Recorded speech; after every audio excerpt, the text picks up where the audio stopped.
You take a seed, you plant it, you grow it, you dry it, you roll it, you smoke it, and it goes down smooth. Hey! Spanning the continent to bring you the truth about cannabis and marijuana law reform. I smoke pot and I like it a lot. The Russ Belville Show, the voice of the marijuana nation. Now, here's your host, Radical Russ Belville. Good day, tokers and tokettes, and welcome to the show. It is Tuesday, June 10th, 2014, and it's got to be 420 somewhere in the world.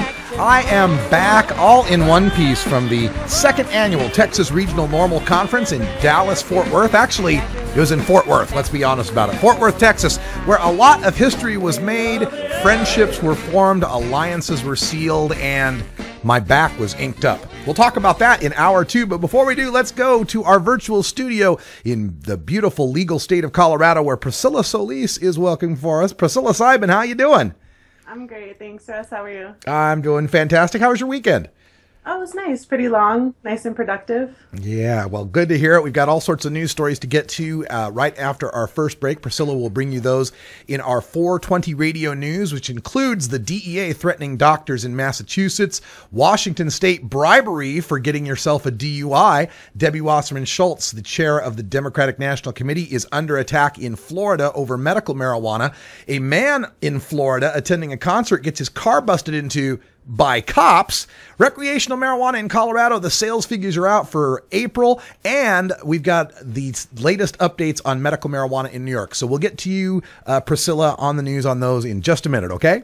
Right on. All right. Also coming up on the show today, we'll have a chance to go behind the headlines in Pennsylvania, where the parents of a middle school girl have basically gotten her pulled from the Honor Society because they don't want her drug tested for a sixth time. The girl's 14 years old. We'll tell you all about that and behind the headlines right after the news. And then for the second half of the show, I have got some great video to bring to you from that Texas Regional NORML Conference. Kinky Friedman, who once ran for governor of Texas and got about 1 out of 8 votes, also well known as a country music satirist and icon. He was there. Kinky Friedman speaking to the Texas Regional NORML Conference in Fort Worth. We'll bring you his entire speech coming up in the second half of the show. Also on the show today, in hour two, Toker Talk Radio, we take your calls at 971-533-7111. We'll take questions and answers regarding that Texas conference that just went down. We're going to have a chance to go off the warpath in hour two. There was a school shooting today in Troutdale, just about 10 miles away from me. We're going to talk a little bit about guns and the perspective some of my Texas friends brought to me on this issue.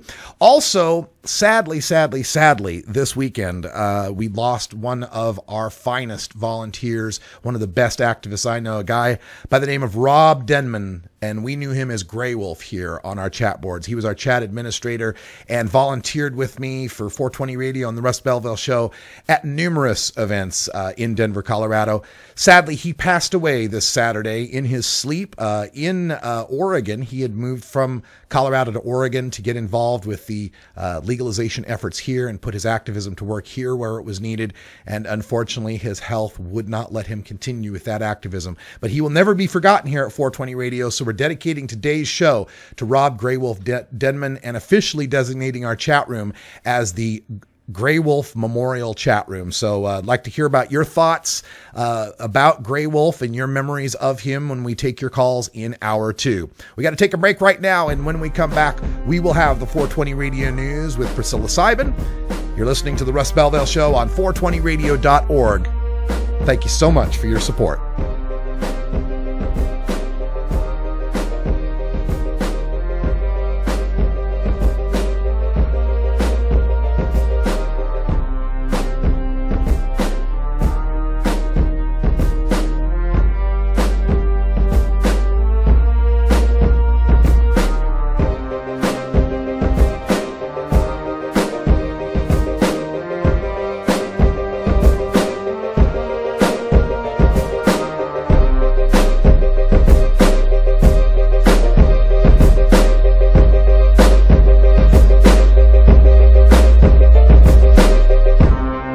You're tuned into the Russ Belville Show, the voice of the marijuana nation.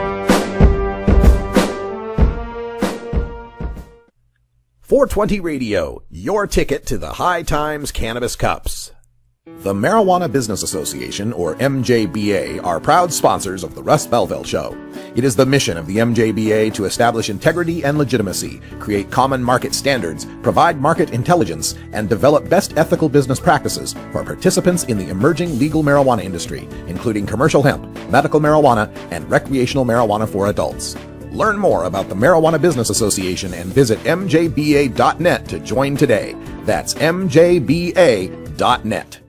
Stony Sundays, replaying Monday at 1 Pacific on 420radio.org. The law offices of Omar Figueroa would like to remind you to stand up for your rights. If you are detained or arrested, treat law enforcement with respect and stand up for your rights by repeating, "I respectfully invoke all of my legal and constitutional rights. I do not consent to any search and seizure. I want to remain silent, and I want to speak with my attorney." Please contact the law offices of Omar Figueroa at 415-489-0420 or 707-829-0215 or on the web at omarfigueroa.com.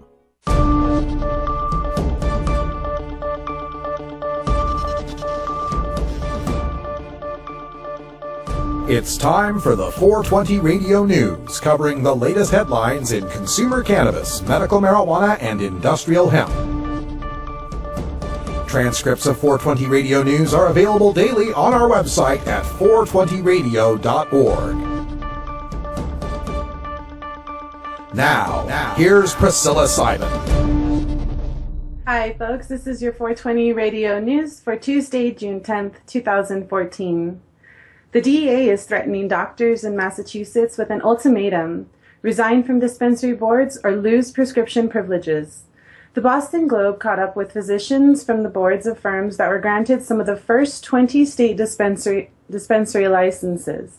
Dr. Samuel Mazza, CEO of Debilitating Medical Conditions Treatment Centers in Holyoke, said DEA's Gregory Kelly told him, quote, "You either give up your DEA license or give up your position on the board, or you challenge it in court," end quote. When Dr. Mazza contacted the DEA, 3 officials on speakerphone told him, quote, "You are chairman of an organization that is going to distribute a product that is against federal law," end quote. Dr. Mazza gave up his prescribing license as he is no longer in private practice. Dr. Walter Panis, Chief Medical Officer for Alternative Therapies Group in Salem, still sees private patients and hopes he's not forced to choose, explaining, quote, "Practicing medicine is the soul of my life. The dispensaries need good medical information, and how else are they going to get it except through physicians that are able to give that information," end quote. DEA would not answer a request for comment on the ultimatums or whether they are limited to Massachusetts only. Yeah, these are more of the dying screeches of the T-Rex as he sinks into the tar pit, folks. This is the DEA freaking out over medical marijuana and doing any underhanded trick they can to try to undermine it. In the case of, I think it was Dr. Panis, he's just a consultant. He's on the board as a consultant to help these guys understand that, hey, you're running this medical thing. I'm a doctor. Let me tell you a little bit about medicine. Let me tell you a little bit about patients and how to deal with them. And if we're going to force all these doctors to not be affiliated with any of these dispensaries, isn't that setting patients up for less care than they deserve? Have you heard of anything like this happening in Colorado, Priscilla? No, not that I have yet, and it just seems to be counterproductive because, you know, you want the most advanced medical attention available out there, and we're obviously pretty far ahead in Colorado, and so I wish people would just get on the ball with it. Yeah, that's such a shame, but again, just the DEA acting out, trying any trick they can to try to put a monkey wrench into legalization, and it pretty much goes along with my theory that they know they've lost the issue of medical marijuana, and now it's just a matter of delay. Delay and obstruct, delay things long enough until they can get Sativex and Epidiolex and all these things through FDA trials, and maybe they can hold off on the other 28 states from passing medical marijuana laws.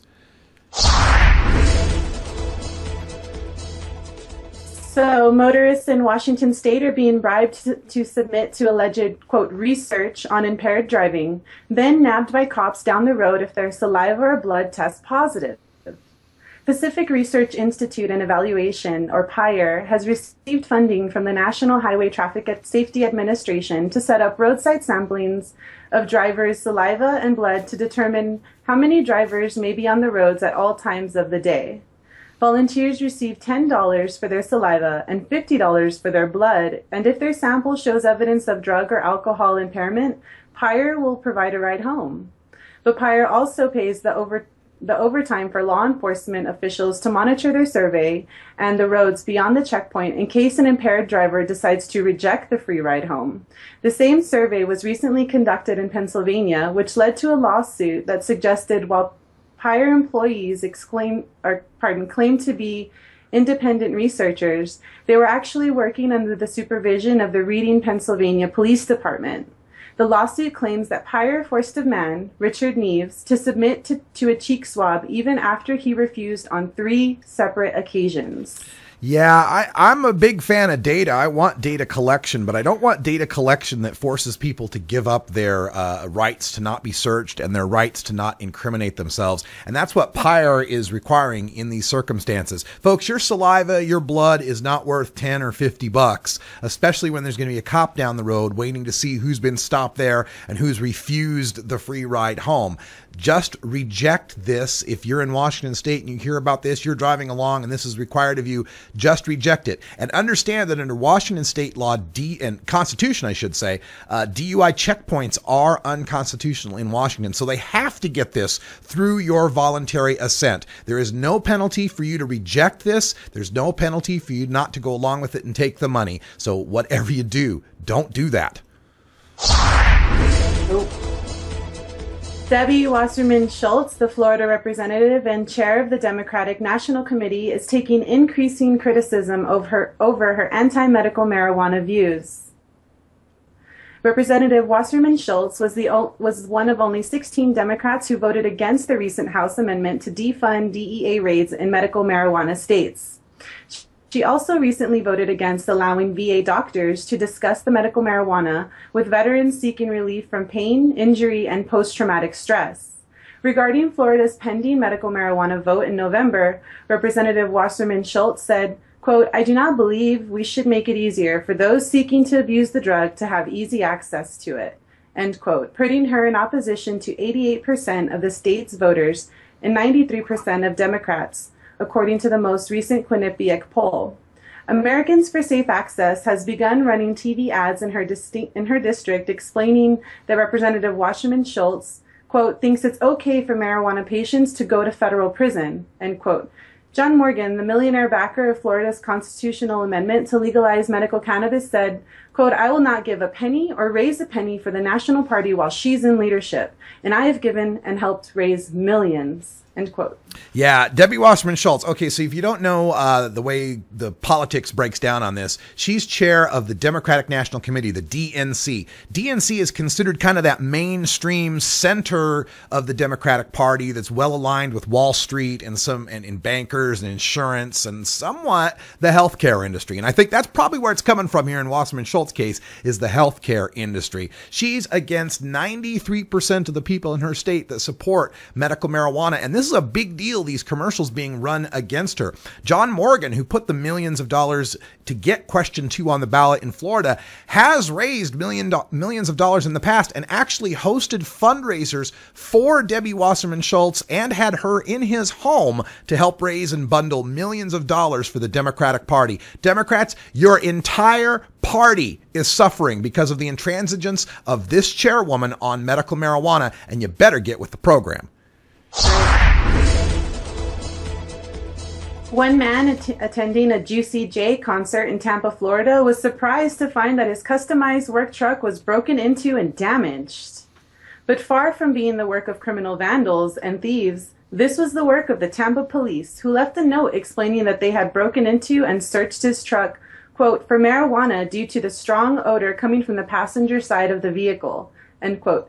The cops claimed that a drug-sniffing dog alerted to his truck, which is an enormous crew cab pickup that sits three feet off the ground. Given the nature of Juicy J and his fans' love for marijuana, it is likely there was a, quote, "strong odor all throughout the parking lot."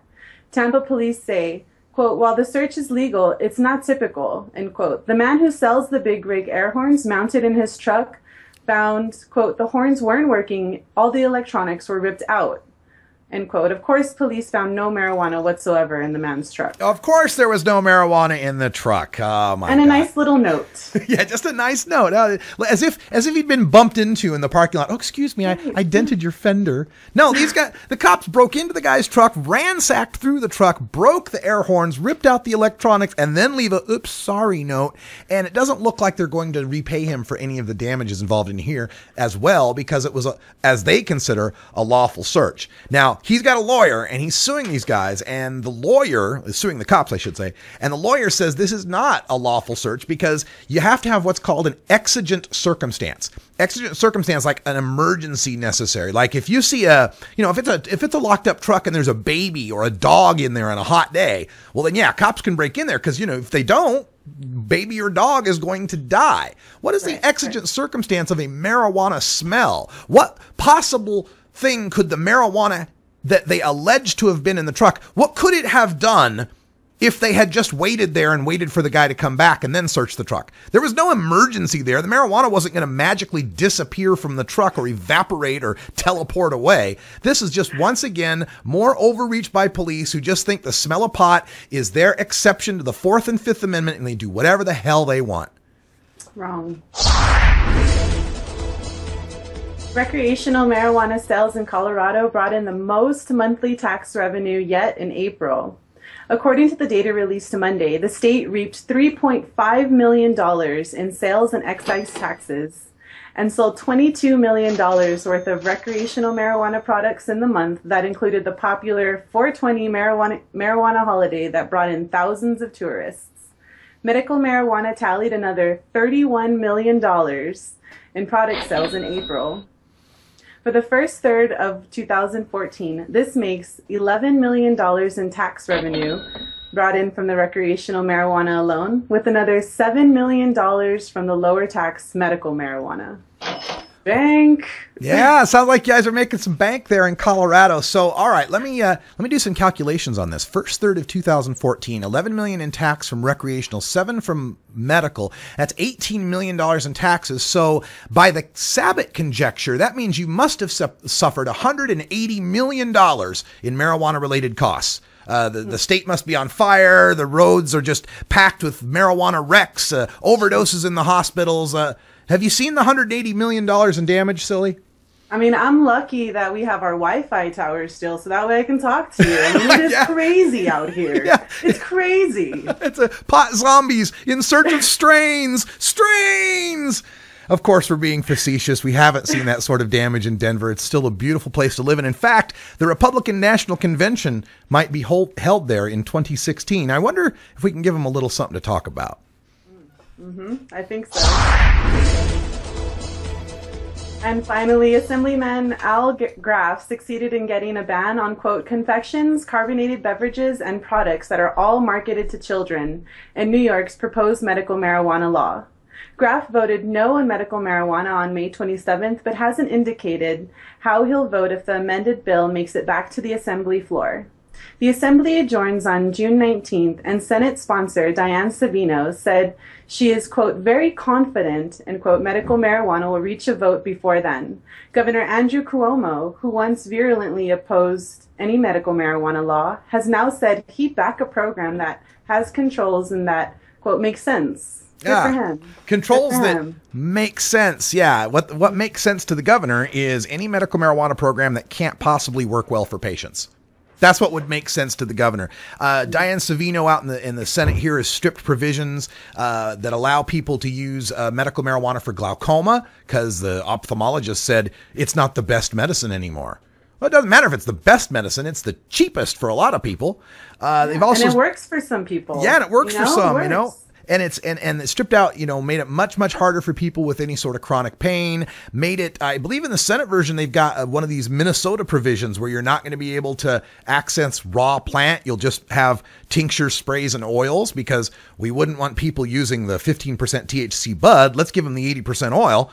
Makes no sense whatsoever. It's just that what will make sense to Andrew Cuomo in New York is something that wouldn't make sense to any of us out west who've seen how a functional medical marijuana law actually works. And it always bothers me. These people say, well, we don't know how it's going to work. We don't have enough studies. We don't have enough information. Hell, we've had medical marijuana out here in the West for over a decade and a half. How about you take a look about what's working out here and try to emulate that instead of reinventing the wheel?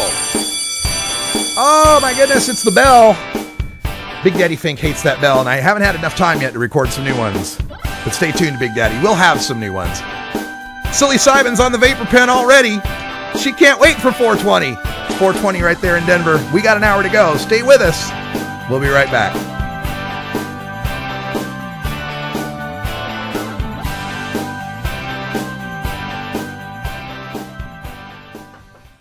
.420 Radio, turning red states and blue states green. Adam Hand of Handmade Apparel produces quality custom designs for t-shirts, hats, and other apparel. Handmade Apparel is the official design shop for 420 Radio among many clients who rely on Adam Hand for everything from short-run custom projects to full-run clothing lines. Visit handmadeapparel.biz to browse the selection of handmade gear or to get a personal quote for your own designs. Handmade Apparel, a proud supporter of 420.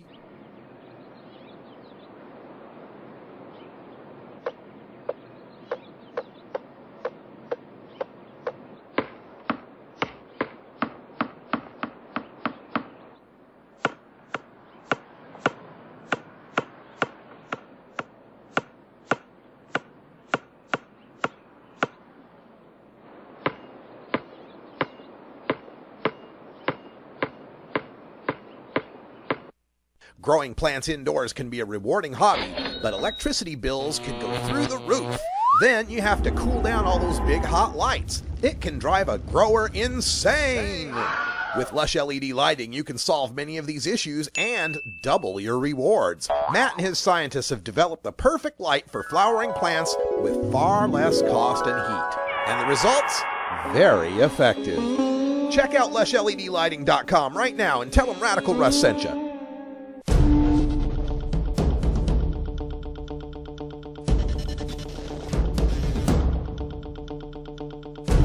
Welcome back, everyone. Time for us to go behind the headlines. And you know, the main reason I am here all comes down to drug testing. So whenever I see a drug testing headline, it's something that I just have to get a little behind the headlines on. And this is a young girl in Pennsylvania, Susquehanna, I believe is the way her school is pronounced, Susquehanna. She's an honor student in Susquehanna, and she is kicked out of the Honor Society, not because she got a B.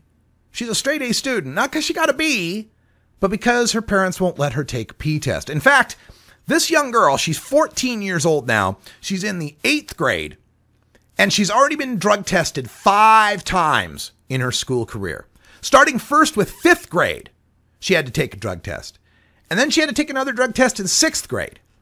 And then she had to take 3 drug tests in 7th grade because her school district, like school districts all over the country, randomly tests students starting as early as 5th grade if they are participating in extracurricular activities or if they apply for parking permits. If you want to be in an extracurricular activity in school these days, or you want to drive your car to high school, you have to take drug tests. I don't know if a lot of people that aren't parents know this, but it's absolutely true. Kids as young as 5th grade being drug tested. Now, her name is Layla May, and her parents are Michael and Melinda May. And parents refused to sign a permission slip for the 8th grade, right? They'd already accepted it for 5th, 6th, and 7th. They decided enough is enough. They're not going to do this for the 8th grade, saying that she shouldn't have to face another embarrassing urine test because all 5 of her tests came back negative. Melinda May said, quote, "We were so tired of this happening over and over again, so we said, what can we do to make it stop? It's sad that we had to resort to taking her out of the Honor Society. It's ridiculous." Michael May say he and his wife, quote, "went to the principal, school board, superintendent. They're all lame on this issue. We even contacted the ACLU. They said it was concerning, but sadly, legal. We pulled Layla out of National Honor Society over it, he continued. That's what caused her to be tested. My straight A student.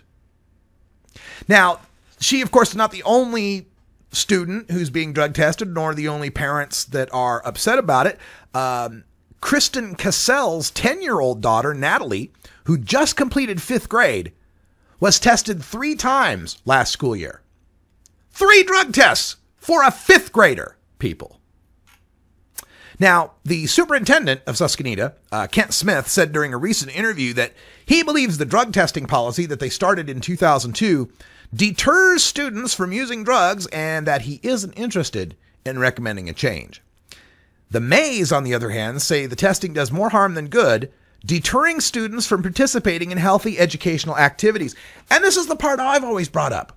If you're really worried about kids getting into drugs, don't prevent them from getting into extracurricular activities. That's where you want them. We've got numerous studies showing that kids that participate in extracurricular activities are less prone to peer pressure and less likely to abuse drugs and alcohol.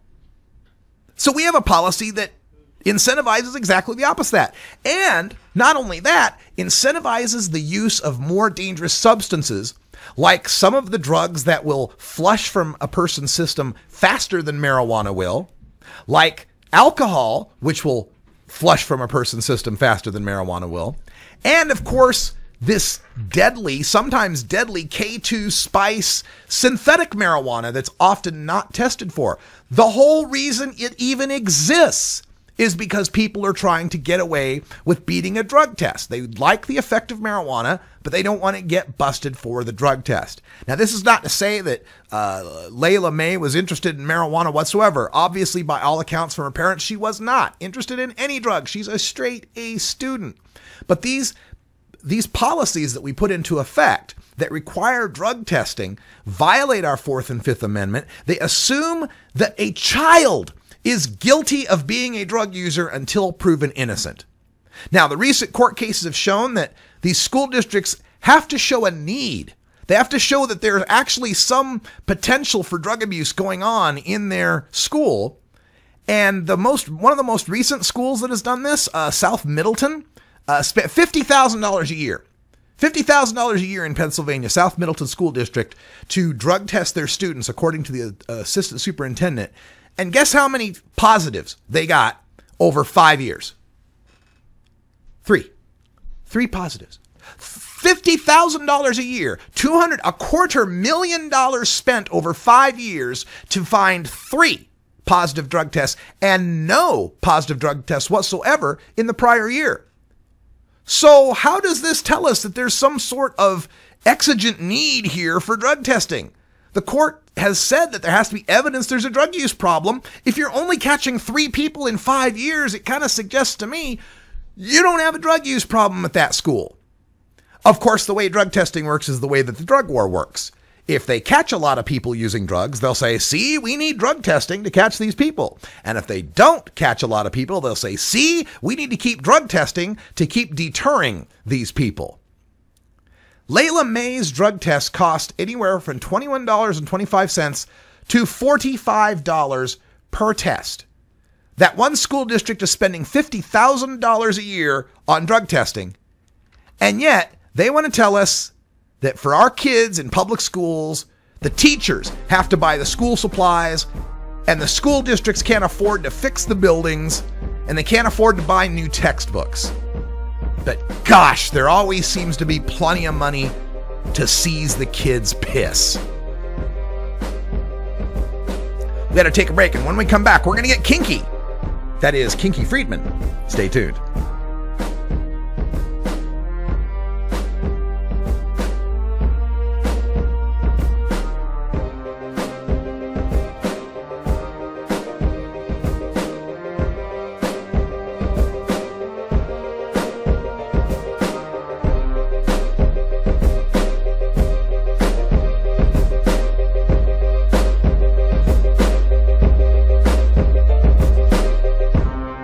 You're tuned into the Russ Belville Show, the voice of the marijuana nation.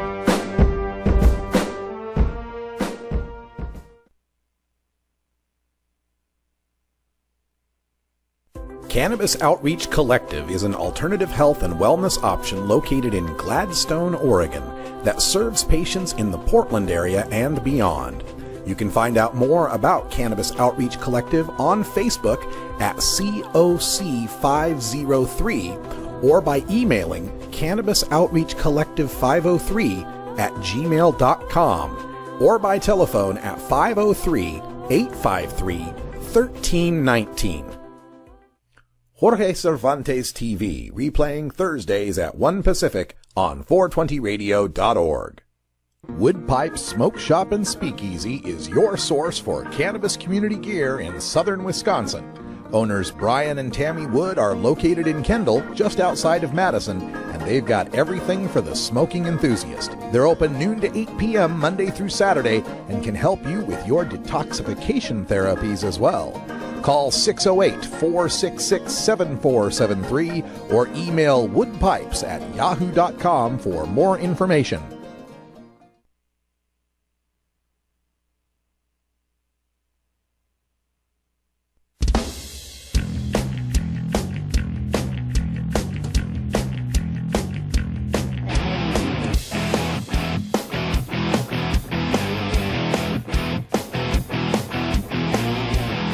Activism begins with ACT. The Russ Belville Show features the stories of hardworking grassroots activists working for an end to prohibition in today's activist agenda. Welcome back, everybody. 31 after the hour, and I just returned from Texas, from Fort Worth, where I was a participant in the second annual Texas Regional NORML Conference. And all week this week, we'll be providing you highlights in our second half hour of the speakers and panels that took part in this amazing conference. And folks, this is the way NORML conferences are going to go, probably for the time being, is regional. I attended the Southern Cannabis Regional Conference. This is the Texas Regional Conference. I know Missouri does one. I think Oregon is putting one together. NORML has just found, I spoke with Eric Altieri from NORML, and he was just talking about how now that marijuana is so diverse, we go everywhere from legalization in Colorado and Washington to attempting legalization in Oregon and California to stark prohibition still in Texas and other places. So their point was it's hard to come up with a national agenda. It might be better time spent to do these regional agendas so that we're not talking about stuff that would only be germane to Seattle or Denver if we're talking about Dallas or Austin. So to join us at this event, we had Kinky Friedman, the Texas icon. Here he is for you. Give it up for Mr. Kinky Friedman.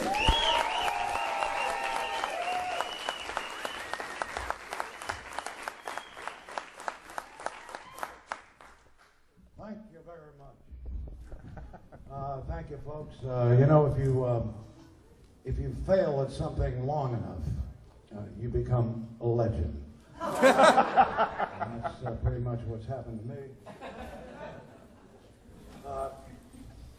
I have about a 4.5 hour presentation prepared for you. No, it needs to be that long because you'll see why towards the end of it. No, I'll keep my remarks brief. I'm 69 years old, though I read at the 71-year-old level. And I've got my last will and testament all worked out. When I die, I am to be cremated, and the ashes are to be thrown in Rick Perry's hair.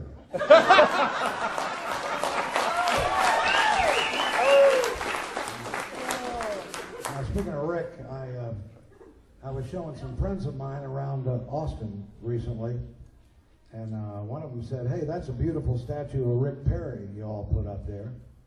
And I said, "That is Rick Perry."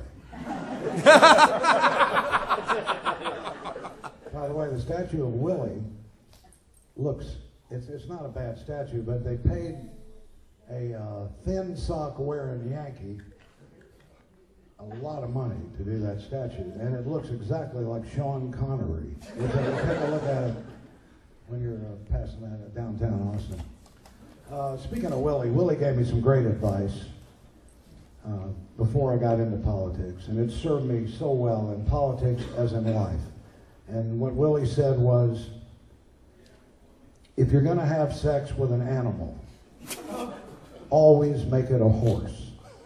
Because that way, if things don't work out, at least you know you've got a ride home.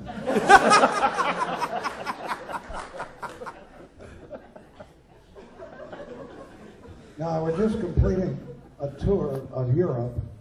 This is also Willie's idea, but it's a damn good one. He said, never take a day off. Do 35 consecutive shows, which I wound up doing in 7 countries. And you will start running on pure adrenaline, and you'll hear Hank Williams speaking to you, and Lenny Bruce, and all that kind of thing. And it happened. And you get really raw and pure. And I even did, I did about 12 shows in Norway and Sweden, and all through England, Ireland, Scotland, and even a show in Germany. And of course, as you may know, the Germans are my second favorite people. And my first is everybody else. Yeah, but at any rate, I can tell you that Willie, of course, is I myself do not smoke pot very much. I think the recreational side of it is not the important thing. Now, Willie, it's a way of life with Willie. Willie smokes just a boatload of pot every day. He never forgets, he never, misses a note. He never forgets a lyric. He's always right, punctually he's there. He does the shows, which is remarkable. And as for me, it's harder for me to get up here and talk to you than it is for most entertainers or artists. And maybe it's kind of an intimate crowd, I can share this with you, but I was molested by a rodeo clown when I was a young child. All right, I was 27 years old. Let's get onto the pot thing. I only smoke pot when I'm with Willie. That's the only time, and I do it out of Texas etiquette. It's just a polite thing to do. The last occasion was February, and I was coming back from Australia, and Willie and I did a show together in Maui. So we're at Willie's house, and I don't smoke the stuff, and then I smoked about 10 of these joints with him, and my facial muscles became paralyzed. I couldn't smile. I could not smile. And I got so high I needed a stepladder to scratch my ass. Right? And so we did the show. Walking out of Willie's house, walking out of his garage in Hawaii, there is a punching bag about 6 feet up in the air. And I swear this is true. Willie, I'm walking on my knuckles, Willie kicks this punching bag real hard with his foot, kind of just, not making a big deal out of it. He just leaps up and kicks the shit out of the thing. And then he tells me, well, I'm a black belt. The man's 82 years old. I mean, this is remarkable. So he could be a poster boy for pot. And we discussed this. I've learned so much in this past campaign that the #1 hemp-producing country in the world, I think most of you know who that is in this group. Yes? China. What is it? China. China is great. Well, actually, China is the #1 hemp-producing country in the world. Now, do you know who their biggest customer is? No, it's Willie Nelson. It is us, of course it's us. So I didn't win this last campaign. The crowd picked Barabbas, okay? They said, kill Jesus, free Barabbas. That's what they usually do. That's how Rick Perry got to be governor. They picked Barabbas quite often.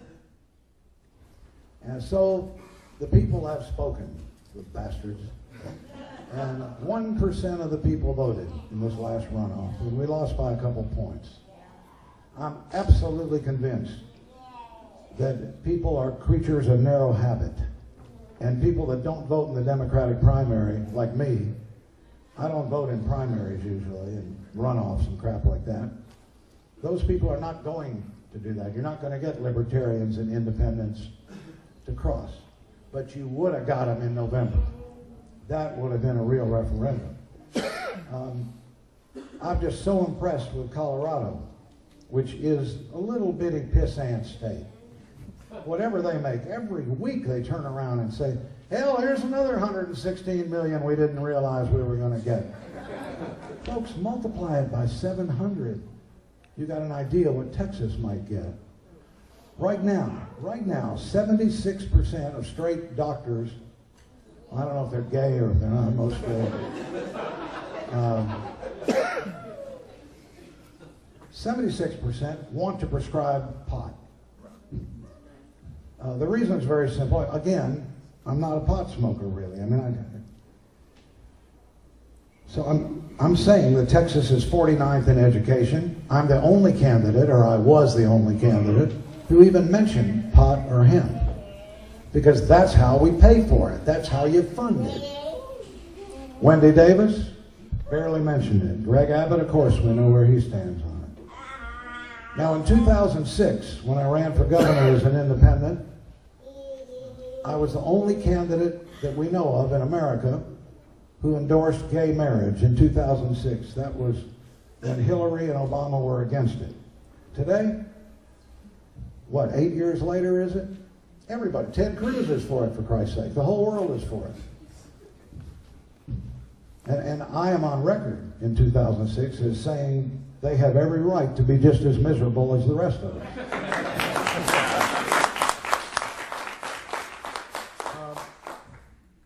Let me just very quickly, there's no point that this, you folks know at least as much as I do about this, but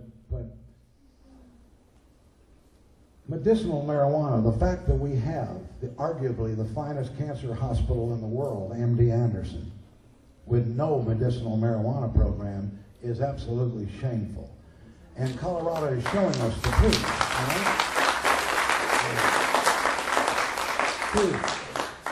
To have MS and to wake up paralyzed, wake up blind, wake up, you know, you never know what's going to happen with that disease. Pot seems to ameliorate that situation. Epilepsy, everybody knows, it's a famous thing with a little 5-year-old kid.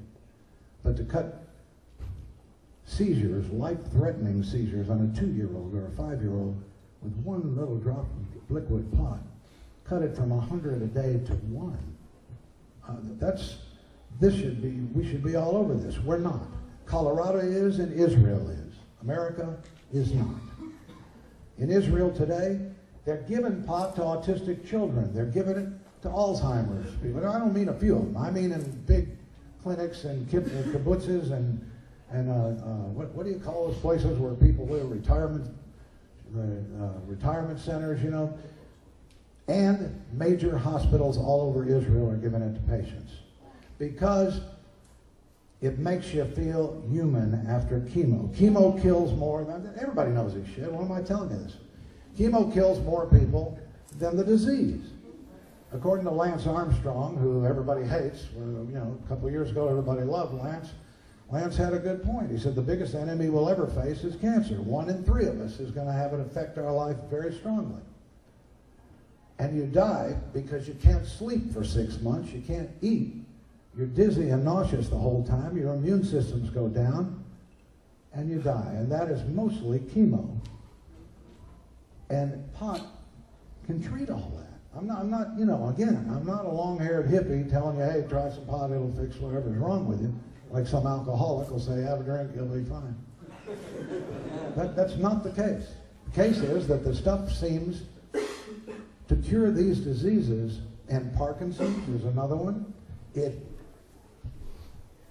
makes these people, it makes their lives really bearable, more than bearable. So Colorado has become this great healing sanctuary, and people are coming from all over the country. And Texas, meanwhile, Texas is going to, we're going to get it right. We always get it right after we try everything else. That's what we do in Texas. And right now I look at those candidates, and boy, they are not embracing the future. So it's really up to us to decide, do we want to be seceders or do we want to be leaders? Because if Texas legalizes, It is the end of the war on drugs. And that, if you talk to, don't talk to current law enforcement. I've talked to all kinds of law enforcement. I haven't met one yet who is not for legalization. They have their reasons, you know, which is they're damn tired of some guy having a few drinks and beating up his wife.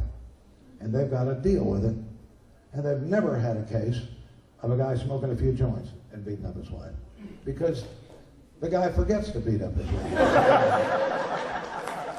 He beats up a bag of Doritos.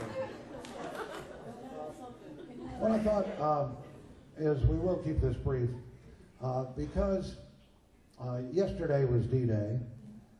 I wanted to read to you a short chapter from the book Heroes of a Texas Childhood. 23 heroes of mine when I was a kid. And I'll be over there where Steve is afterwards, and of course the book and the CDs are $20, $20, $20. But today we're going to have the Israeli discount, okay? If you buy multiple items, we knock $10 off every time you do. So you could buy 3 CDs and 1 book. It's normally $80, but it would only be $50. And of course, I will sign anything but bad legislation. Yeah.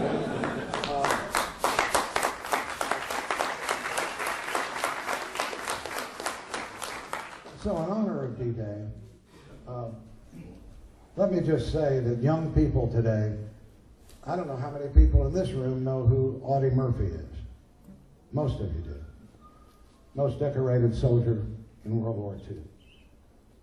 But I talked to a whole group of college kids. Absolutely none of them knew if he was a hip-hop artist or a basketball player, and had no clue. They did not know upon whose shoulders they stood.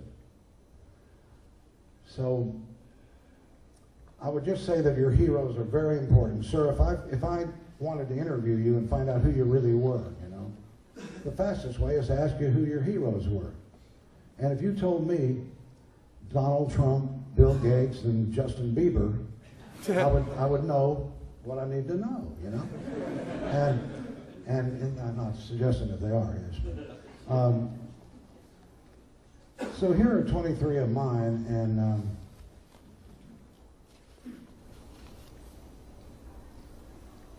I think inspiration is real important. I think what you guys are doing and what I'm trying to do, the main heartbreak for me is that the Ag Commissioner's Office has $700 million that you can start pilot projects and grants with new crops and technologies. We could have broken hemp big time in Texas.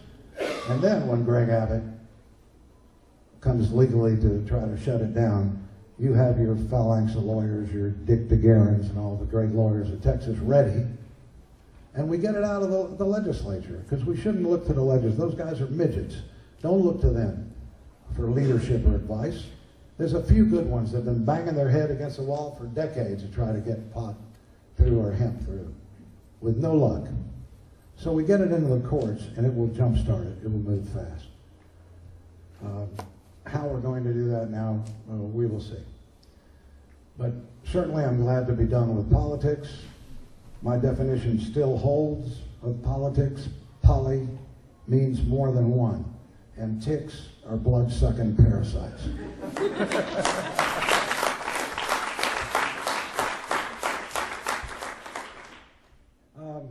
This chapter is about my dad, who died 12 years ago. I've kept it in the present tense, and I think you should keep everybody you love in the present tense as long as you possibly can. It's called Tom Friedman, the Navigator. Because I'm the oldest living Jew in Texas who doesn't own real estate, and given my status in general as a colorful character, there are those who profess to be surprised that I ever indeed had a father or a mother. I assure you, I had both. For many years, my parents owned and directed Echo Hill Ranch, a summer camp near Kerrville where I grew up, or maybe just got older. I remember my dad, Tom Friedman, talking to all the campers on Father's Day in the dining hall after lunch. Each summer, he'd say essentially the same words. For those of you who are lucky enough to have a father, Now's the time to remember him and let him know that you love him. Write a letter home today. Many years have passed since I last heard Tom's message to the campers, but love, I suppose, has no sell-by date. When my father was a young boy, growing up in the Chicago of the late 20s, his first job was working for a Polish peddler. The man had a horse and cart that was loaded up with fruits and vegetables, and Tom sat on the very top. Through the streets and alleys of the old west side they'd go, with the peddler crying his wares in at least 5 languages, and my father running the purchases up to the housewives who lived on the top floors of the tenement buildings. There were trolley cars then, clotheslines strung across the city alleys like medieval banners. My father still remembers the word the peddler seemed to cry out more than any other. The word was kartoffel. It is Polish for potato. In November 1944, my mother, Minnie, gave birth to me in a manger somewhere on the south side of Chicago. I lived there 1 year, couldn't find work, and moved to Texas, where I haven't worked since. And all this time, my father was far away, fighting for his country and his wife and a baby boy he might never see. Tom was a navigator in World War II, flying a heavy bomber for the 8th Air Force, the old B-24, also known as the Liberator, which in time it was. Tom's plane was called the I've Had It. He flew 35 successful missions over Germany, the last occurring on November 9th, 1944, 2 days after he'd learned that he was a brand new father. As the navigator, the responsibility fell to him to bring the 10-man crew back safely. In retrospect, it's not terribly surprising that fate and the powers that be had selected Tom to be the navigator. He was the only one aboard the I've Had It who possessed a college degree. He was also the oldest man on the plane. He was 23 years old.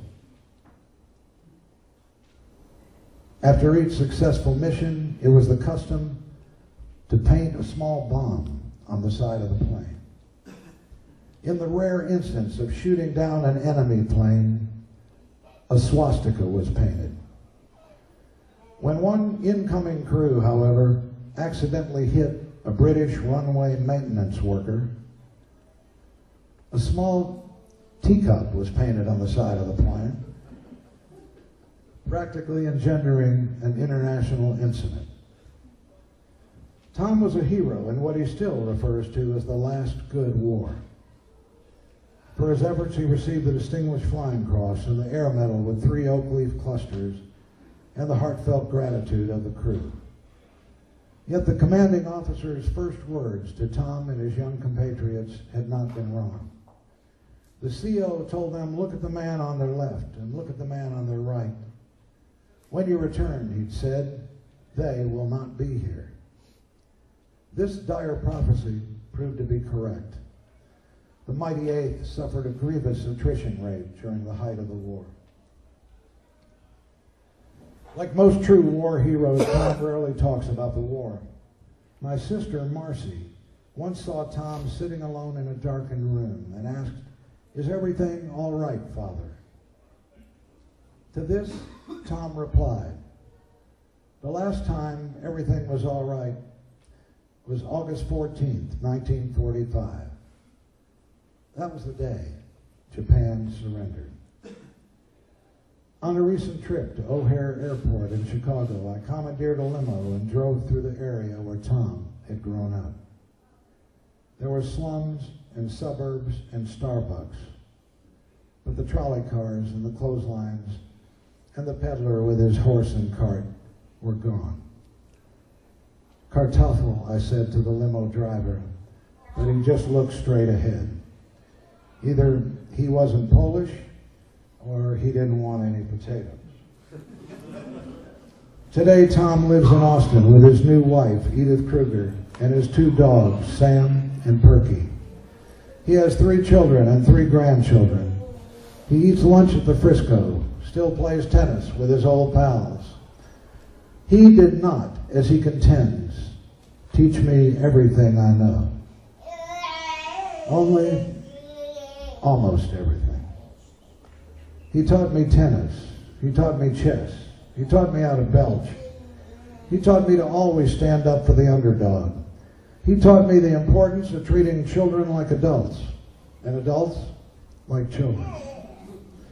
He's a significant American because by his example, his spirit, and his unseen hand, he's guided children of all ages safely through the winding, often torturous courses of their lives.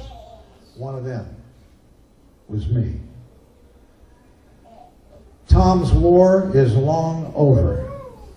Indeed, the whole era seems gone, like the crews who never came home, lost forever among the salt shaker stars.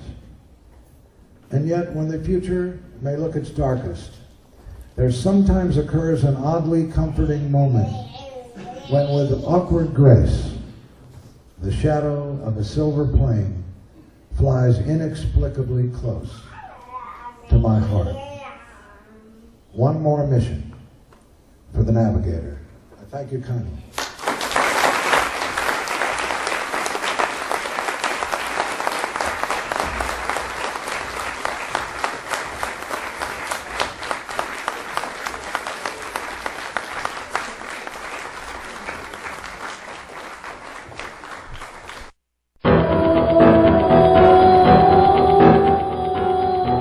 In the interest of fair and balanced journalism, the Russ Belville Show presents the anti-drug public service announcement of the day.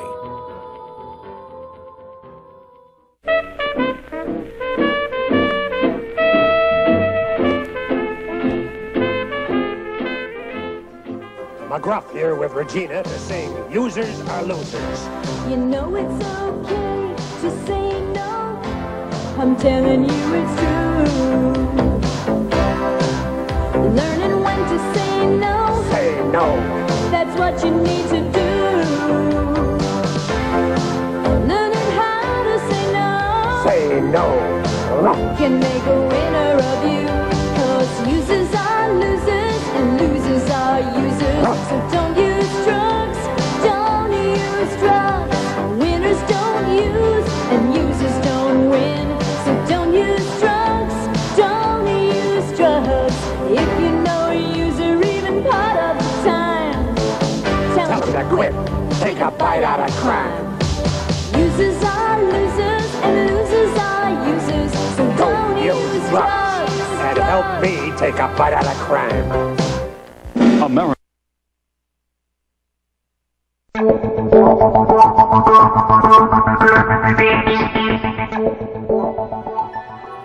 This has been the anti-drug public service announcement of the day. To cure this sort of reefer madness, listen to the Russ Belville Show every weekday on 420radio.org.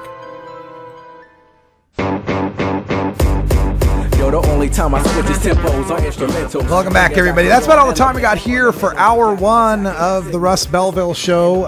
Big thanks to Kinky Friedman for turning up at the Texas Regional NORML Conference. What a delight to listen to. Folks are in the chat room asking if I'll have that posted. Yes, I'll have it posted for download and sharing. You'll be able to find it at the Radical Russ page on YouTube.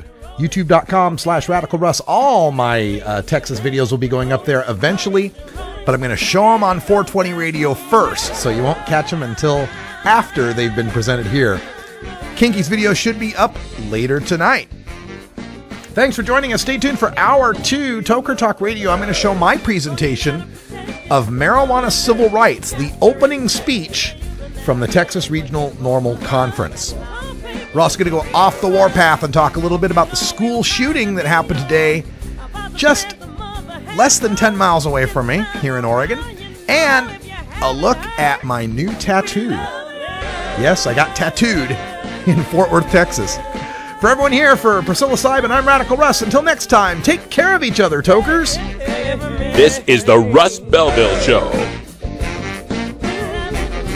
The Russ Belville Show is blogging and podcasting daily at radicalruss.com.